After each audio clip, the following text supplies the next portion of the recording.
IPL season ఆరంభానికి ముందే Kolkata night riders జట్టుకు వరుస షాకుల మీద షాకులు తగులుతున్నాయి. ఇప్పటికే స్టార్ బౌలర్ హర్షిత్ రాణా గాయం కారణంగా టోర్నీకి దూరం కాగా, ఇప్పుడు మరో కీలక ఫాస్ట్ బౌలర్ ఆకాష్ దీప్ కూడా జట్టును అందుబాటులో ఉండటం లేదని ఇండియా టుడే కథనం పేర్కొంది. వరుసగా ఇద్దరు ప్రధాన పేసర్లు దూరం కావడంతో కేకేఆర్ యాజమాన్యం తీవ్ర ఆందోళనలో పడింది. టోర్నీ మొదలవడానికి కొన్ని వారాల రోజులు మాత్రమే ఉండటంతో జట్టు బౌలింగ్ విభాగం బలహీనపడే అవకాశం ఉంది. ప్రత్యామ్నాయ ఆటగాళ్ల కోసం ఫ్రాంచైజీ వేట మొదలుపెట్టింది. గతేడాది అద్భుత ప్రదర్శన చేసిన ఈ పేసర్లు లేకపోవడం జట్టు వ్యూహాలపై ప్రభావం చూపుతుంది. దేశవాళీ క్రికెట్లో రాణిస్తున్న ప్రతిభావంతులైన యువ బౌలర్లను లేదా అమ్ముడుపోని విదేశీ ఆటగాళ్లను తీసుకోవాలని టీమ్ మేనేజ్మెంట్ భావిస్తుంది. ఈ పరిస్థితుల్లో కొత్త ఆటగాడు జట్టులో ఎంత త్వరగా ఇముడిపోతాడనేది ఇప్పుడు ఆసక్తికరంగా మారింది. రెండో పేసర్ కూడా దూరం కావడంతో కేకేఆర్ బౌలింగ్ లైనప్ ఒక్కసారిగా తలకిందులైంది.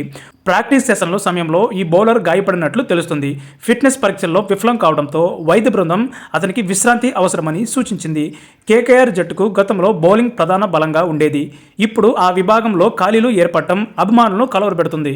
మెగా వేలంలో కొనుగోలు చేసిన ప్రధాన అస్త్రాలు ఇలా జారిపోవడం వల్లే కెప్టెన్ కూడా కొత్త ప్రణాళికలు సిద్ధం చేసుకోవాల్సి వస్తుంది.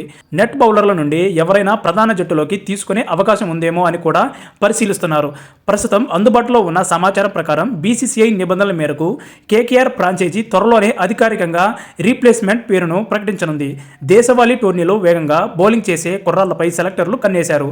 ఐపీఎల్ వంటి పెద్ద వేదికలపై ఒత్తిడిని తట్టుకోగల ఆటగాడి కోసం వెతుకుతున్నారు. ఒకవేళ సరైన బౌలర్ దొరకకపోతే జట్టులోని స్పిన్నర్లపై ఎక్కువ భారం పడే అవకాశం ఉంది. రాబోయే మ్యాచ్లకు ముందే కొత్త బౌలర్ల జట్టులో చేరి శిక్షణ తీసుకోవాల్సి ఉంటుంది. ఇతర జట్లు కూడా తమ బౌలింగ్ విభాగాలను బలోపేతం చేసుకుంటున్న తరుణంలో కేకేఆర్ తీసుకున్న నిర్ణయం వల్లే ప్లే ఆఫ్స్ అవకాశాలను నిర్ణయిస్తుంది.